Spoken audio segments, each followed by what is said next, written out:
Szerintem nem egy szép cipő. Negyedik helyen szerintem nagyon sok mindenkit meg fog lepni, hogy csak negyediknek került be.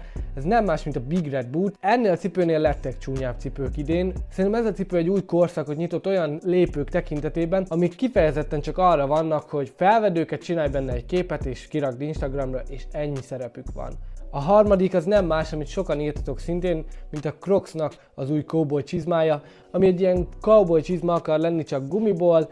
Hát elég csúnya lett. Arra szerintem jó lehet, hogy valaki otthon pizsamában meg egy ilyenbe mászkáljon, de utcára menni vele, az már húzós. A Balenciagát egy ilyen listáról nehéz lehagyni, maradjunk annyiba, évről évre rátesznek egy lapáttal arra, hogy lehet még ennél szarabb cipőt is csinálni. Az idén se volt másképp, és idén megkaptuk tőlük a Technoclog nevű cipőt, ami ezt a hagyományos holland fapapucsot akarja elhozni a divat világába, de nem véletlenül nem hordják az emberek a fapapucsot csak úgy mindennapokra, és ezt behozni ide